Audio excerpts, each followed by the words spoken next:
ગુજરાતના સ્વાદ રસિકો માટે આણંદના મધુબન રિસોર્ટ ખાતે bold flavours rich heritage Punjabi food ફેસ્ટિવલનો આજથી પ્રારંભ થયો છે, જેમાં પંજાબી ફૂડ માટે વિખ્યાત શેફ સ્વીટી સી પણ ખાસ ઉપસ્થિત રહ્યા છે. પંજાબની સમૃદ્ધ પરંપરા, જીવંત સંસ્કૃતિ અને અસલી સ્વાદની થીમ પર આ ફૂડ ફેસ્ટિવલનો આજથી પ્રારંભ થયો છે અને જે આગામી 12 જુલાઈ 2026 સુધી ચાલશે. આ સમગ્ર ફૂડ ફેસ્ટિવલમાં પરંપરાગત પંજાબી વાનગીઓના નિષ્ણાંત જાણીતા શેફ સ્વીટી સિંહના દેખરેખ હેઠળ યોજાઈ રહ્યા છે. આ ફૂડ ફેસ્ટિવલ પંજાબની રસોઈ પરંપરાની અનોખી સફર કરાવશે, જેમાં અસલ પંજાબી વાનગીઓ, પ્રાદેશિક વિશેષતાઓ, શાહી ભોજન અને પંજાબની અતિથિ દેવો ભવની પરંપરાનો વૈભવી અનુભવ મળશે. આ અંગે શેફ સ્વીટી સિંહે જણાવ્યું હતું કે પંજાબની ફૂડ એટલે ગ્રેવી, મસાલેદાર, તીખું કે મીઠું નથી હોતું, પરંતુ અમારી દાદી નાની દ્વારા જે બનાવવામાં આવતું હતું તે અસલી ફૂડ છે. પંજાબી માત્ર એક પ્રકારની રસોઈ નહોતું, પરંતુ તે ઉષ્માભર્યા સ્વભાવ, ઉદારતા, સંસ્કૃતિ અને પરિવારની લાગણીઓનું પ્રતીક છે. આ ફૂડ ફેસ્ટિવલ દ્વારા અમે ગુજરાતના મહેમાનો સુધી પંજાબની સાચી ભાવના અને ભારતની સૌથી લોકપ્રિય રસોઈ પરંપરાઓમાંની એકનો અસલ સ્વાદ પહોંચાડવા માંગે છીએ. આ પંજાબી ફૂડ ફેસ્ટિવલમાં પંજાબના ગાઢ સ્વાદા, પરંપરાગત રસોઈ પદ્ધતિઓ અને અમૃતસરના ઐતિહાસિક બજારોથી લઈને બજારના ઘર આંગણાથી રસોઈ સુધીની અનુભૂતિ કરાવે છે. આ ફેસ્ટિવલમાં પંજાબી રસોઈનું હૃદય, જેમાં ધૂમ્ર, સુગંધવાળા કબાબ તેમજ તાજી રોટલી, નાન અને પરાઠા તૈયાર કરવામાં આવે છે. ધીમી આંચ પર આખી રાત રાખવામાં આવતી દાળ મખની, બટર ચિકન અને ક્રીમી પનીરની વિશિષ્ટ વાનગીઓ, પરંપરાગત પીણા, લસ્સી પંજાબી ભોજનનો અભિન્ન ભાગ છે, જે સમૃદ્ધ ભોજન સાથે પીરસવામાં આવે છે. અસલ પંજાબી વાનગીઓ ધીમી આંચ પર બનાવવામાં આવે છે. ઉતાવળમાં બનાવવાથી તેનો મૂળ સ્વાદ અને સુગંધ મળતા નથી. દરેક પંજાબી વાનગીમાં વધુ પડતું માખણ, ઘી કે ક્રીમ હોય જેવું જરૂરી નથી. ઘરેલું રસોઈમાં તેનો ઉપયોગ જરૂરિયાત મુજબ જ થાય છે. ફેસ્ટિવલમાં અમૃતસરી વિશેષ વાનગીઓ, અમૃતસરી કુલચા, દાળ મખની, સરસોદા શાક, મક્કી દી રોટી અને તંદૂરી નોનવેજ વાનગીઓ, અમૃતસરી મચ્છી, ભટ્ટીદા paneer, smoked beetroot ગલોટી, dhaba style chicken કરી, પનીર બટર મસાલા અને અમૃતસરી કુલચા આકર્ષણ જમાવી રહ્યા છે.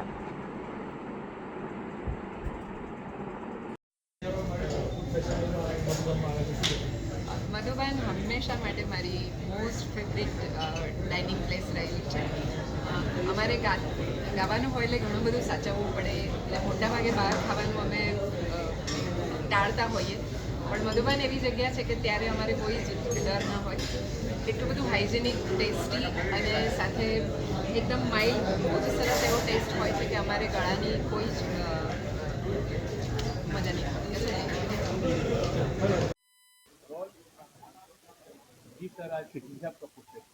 हाय सत श्रीकाल। मैं स्वीटी सिंह बड़ौदा दे विच मधुबान रिजोर्ट एंड स्पा दे विच आनंद दे विच पंजाब दी गलियां दा स्वाद लेके आया हुआ।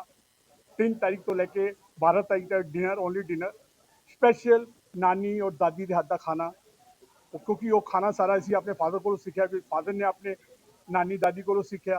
रावलपिंडी दे विच साडे ग्रैंड पापा का मसाले का काम सी ते फादर ने अमृतसर आके दिल्ली विच उस मसालियां दे नाल पंजाबी खाने नूं प्रमोट किया ते वो पंजाबी खाना साडी रज़ा वस गया है। ते मैं पिछले 30 साल तो सिर्फ पंजाबी खाना प्रमोट कर रहा। इज़ माई सन ते मैं हुण अपने नाल लेके आया, क्योंकि वो किन्ने संभालना पंजाबी खाना, ते इस करके बेटे नूं लेके आया। बेटा शेफ है Harpreet Singh. I am not a chef but my passion is Punjabi food. कि मैं अज होटल च आया, बच्चों भी सिखा रहा कि पंजाबी खाना की है, क्योंकि लोगों के दिमाग च पंजाबी खाना सिर्फ घ्यो है, मसाले हैं। पंजाबी खाना घर का खाना है, जो नानी दादी बनाती सी स्लो हीट दे विच, उन्ने ही मसाले जिन्ना तुसीं इंजॉय करोगे। वो नहीं कि मसाला पा के ज़्यादा खाना अच्छा होता है तो ना पा के अच्छा होता है। घ्यो इस करके है क्योंकि पंजाबी दुध की प्रोडक्शन ज़्यादा सी, इस करके खाना हर खाना घ्यो दे विच बनदा सी। मगर घ्यो उन्ना ही घर विच पाने जिन्ना असीं इंजॉय करने। वो नहीं कि इन्ना घ्यो है जिन्नी दाल है। अज बच्चों ने दाल थोड़ी यार घ्यो ज़्यादा है, इस करके लोगों के दिमाग च कि पंजाबी खाना सिर्फ घ्यो का भरिया होया है। पंजाबी खाना बेस इज घर का खाना। इतने असीं स्पैशल अपना पंजाबी गलियां का स्वाद लेके आए हैं, लस्सी लेके आए हैं, स्टार्टर्स लेके आए हैं, मेन कोर्स है, तो साढ़े इतने बुफे है, डेली चेंज है। गेस्ट को ना लगे कि अज भी वो खा के गए, कल भी वो खाना है, तो every day change of the menu. क्योंकि बुफे के नाल बच्चों को लर्निंग दे रहे हैं कि पंजाबी खाना की है।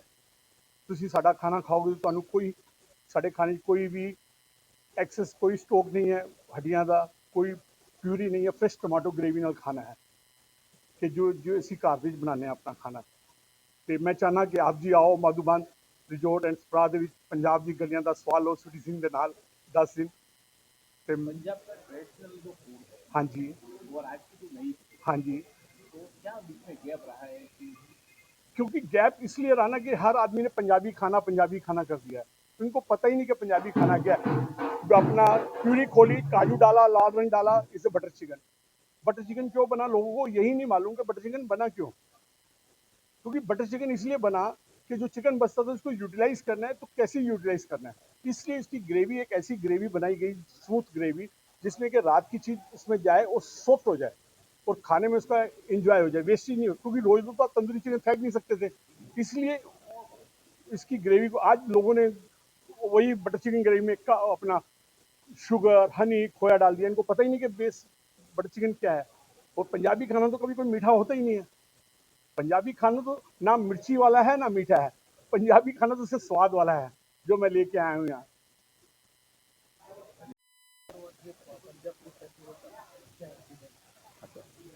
नमस्कार, मेरा नाम मनोहर एस गुरुंग है। मैं मधुबन रिसोर्ट एंड स्पा का प्रेसिडेंट हूँ। मुझे बताते हुए काफ़ी खुशी होती है कि आज हम एक और फूड फेस्टिवल लेके आए हैं, जो पंजाबी फूड फेस्टिवल है। मधुबन रिसोर्ट अपने आप में जाना जाता है नए नए व्यंजन के लिए, नए नए प्रकार के खाने सर्व करने के लिए। और हर बार हम कोशिश करते हैं कि कोई ना कोई नया फेस्टिवल करें, कोई प्रमोशन करें, जिससे कि हम लोगों को नए से नए कुजीन्स को सर्व कर सकें। इस बार हमने जो पंजाबी फूड फेस्टिवल रखा है, हम लोगों की मंशा ऐसी होती है कि इस खाने के माध्यम से, कुजीन के माध्यम से हम लोगों को उनके रूट्स तक ले जाते हैं, उन्हें उनकी संस्कृति से जोड़ते हैं, और जो चीज़ हम भूल गए हैं उन सबको हम याद दिलाने की कोशिश करते हैं। खाना वही होता है, लेकिन हमारे जो शेफ़ लोग हैं वो अपने तरीके से उसमें एक इनोवेशन करके एक नयापन लाते हैं। और इस बार मुझे बताते हुए बहुत खुशी है कि जो हमारे मास्टर शेफ़ हैं इंडिया के, स्वीटी सिंह, जो अपने पंजाबी फूड फेस्टिवल के लिए प्रख्यात है और बड़े बड़े जगहों पे मतलब वो इस तरह का आयोजन करते हैं, आज हम इस बार उनको लेके आए हैं। और हमें पूरी पूरी हमें संभावना है और हम जानते हैं अच्छी तरह से कि आप सब जितने भी लोग यहाँ आएंगे वो सब खुश हो जाएंगे। और जिस तरह का खाना यहाँ मिल रहा है आप लोगों को, शायद इससे पहले आपको देखने ना मिला हो गुजरात में, और ये पहली बार यहाँ आए हैं। और हम चाहते हैं कि आप लोगों के सहयोग से इसे हम एक एनुअल फीचर बनाएं, ताकि मधुबन में बार बार इस तरह के आयोजन होते रहें। धन्यवाद।